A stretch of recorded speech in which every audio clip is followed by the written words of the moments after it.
naye njala kwebaza okuba nti okoze omulimu ogwo na buli kimu wabula gye mufundikidde obutamanya ngamba mpogamaana omusajja omuseegu omubbi omutemu kalinkwe avuddeyo nayogera ebigere bitakwatagana ng'empali ya Museveni. Ekyo si kyekikulu. Ekikulu kyekiwa Mr. President Robert Kyagulanyi Ssentamu mu mukulembeze omulondo w'eggwanga ngenda kusaba okusinziira ku bwensabiddwa nkugambe level kwoli oli ku international level nti osobola okwogera abakulembeze b'ensi yonna abanene ng'obasabye okubasinkana oba bakusabye okusinkana era oli ku level yakulembera ggwanga kubanga n'akalulu wakawangula olina abantu b'okulembera nga bali under you. Nchiddamu Mr. President nsabiddwa nkutegeeze nti ku level kwoli nti oli ku level y'abakulembeze bwansi yonna era ng'oli mukulembeze akulira ekibiina kya National Platform ate era ng'olina n'abakuli wansi bamemba ba parliament n'abalala. Mukulembeze Robert Kyagulanyi Ssentamu nsabiddwa nkutegeeze nti obwayise bwayise abantu amuto kyalina bbawa budde bali ku level zaffe ezaba foot soldier. Basabye nkutegeeze nti togeza n'otwala obudde bwo bwonna lwaki obwamu ssuubi oba Kampala nga COVID essimu ne munyumya emboozi ezammwe taata n'omwana toddamu kuwa Mathias Mpuuga Nsamba enne opportunity omulipula nga obumwogerako. Mr. President bansabye nkutegeeze nti ku level kwoli Mathias Mpuuga Nsamba abeera mukozi wo gwe mukamaawe ku myaka gy'alina n'experience yali mu okwefuula boss abeeko bakulembera kitegeeza is under you. So Mr. President, in the principles and all the structures of leadership, please, the public is asking you kindly, don't anywhere to reply or to comment about Mathias Mpuuga Nsamba again.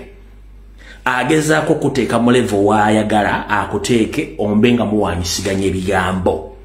Nsabiddwa nkutegeeze nti Mr. President omuntu wabanga ali under your management era nga gwe wamuwa omukono n'omugamba nkutadda obeerawo, you are not subjected to answer him. Ne bwakolako insult yonna, don't reply him or talk about him again. Bangambye nkusabe n'obuwombeefu nga bwe newombeese ng'eggongolo esiba akabugo. Mr. President oddamu Mpuuga kiraasi zaffe. Mr. President bange nkutegeeze Mpuuga kiraasi zaffe lwakumulaba nga avuga emmotoka ez'ebbeeyi simanyi yeyita wa kitiibwa. The moment bamukwatira mu loogi e Masaka, the moment yeegaana ebitaano, the moment yalemera mu ofiisi, the moment yali enguzi, Mr. President Mpuuga ali mu levo zaffe toddamu kwanukula Mpuuga dde okwogera ku linnya lye. Bansabye nkutegeeze mulekere bafuutu soja, mulekere babuloga, mulekere n'abaana abawansi ku levo yo. Oli president wa ggwanga mulamba.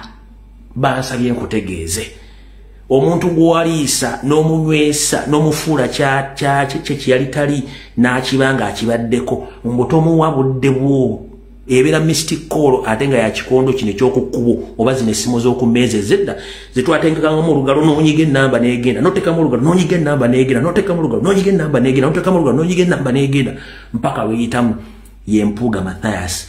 Bansabye toddamu muwa wadde eddakiika n'emu kubanga buye ayagala kuteeka ku levo ezize waali ate nga si wooli. Bwe bubaka bwankansule nti obubaka butuusa Mr. President manye era ogenda ku TV ebibuuzo ebyo bagenda okubuuza kuliko ebyeyo byayogedde olwaleero. Mr. President nkwegayiridde n'obuwombeefu towambuzi malagala kulya gireke efuluma egenda enoonya omuddo. Mr. President manyi ogenda ku NBS essaawa zino nkusaba towa Mpuuga muddo gwakulya. Moderator yenna agenda okubuuza ekibuuzo ekirireetinga ku Noopu ekirireetinga ku Mpuuga ne byayogedde moderator tugenda kukuba engolo era tujja tegeera nti kino kyenjogedde wafunye information nga mwagala kwesikaledinga lutalo nokwenkanyankanya president waffe ne Mpuuga. Mr. President ngenda kusaba oyo moderator wa interview agenda okubuuza about Mpuuga mugamba akubuuze nga bwagamba omwami oli akubuuze the national matters, akubuuze exactly questions zikwatagana ku national matters so si ku individuals abali wansiiwa. Mr. President okusaba kwa kansule kukirizidwa ako kaweddewo ngamaliriza. Alright. Kati tutandisa akatambi katandise era ntandise bwente. Mwenna abadde ku kibanja kino ekya Makazombaga emyaka kati gigenda kola 6 nga tuyiriba ne Yoseliti bahabulwa rutabayisira mutabano wa kale nsi ya leta nzeze ensanga bisibe Nyandwe Yoseri. Navanga yo nenzija nenjogera emboozi abantu gye batasobola kukkiriza nti ntuufu. Wale bangamba akola propaganda. Nensirikolo okuba nti abantu bendali njogerako mbamanyi bulungi nnyo aba DP block ne DP. Manye emize gyabwe mwabe bagamba mbulya goyita naye watu nkubulire empisa ze. Yensonga lwaki nti nze bampita kinanjo kyankimize era nga nkyogedde. Abantu bawabira page zange ne bazihackinga ne badda ku social media nga bakomentinga kunze bavumanze njala sula kibiina bichi which nenkigumira kubanga zisanga basajja atere nywera yerima. Ebbanga lirijanga liyita ng'ebintu bijja byoleka naye nga basirika biraba nenga banvume ebbanga ddene nnyo ba comrade amule bangamba awo yo wayonona struggle wada batukako nno kati kamba buli kimutamanyi.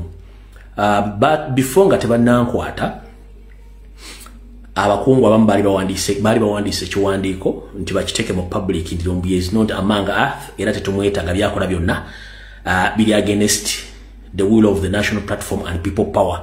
Ekiwandiiko ekyo bakiwandiika ne bakisigning abalinda bwinzi kiwa president akiyitemu akisigning n'abakulembeze abalaba enkizo naye unfortunately abantu bagenda okitulamu kyonna ng'abaali bakivuga tebe nali njogerako ndoza nekifunamu obuzibu naye bafuna obuzibu ekipapula ekyo tekyayita naye nze nabagamba mu struggle eno buli munda Uganda ayina kyayina okukola nga tamayina bwebuuzizaako.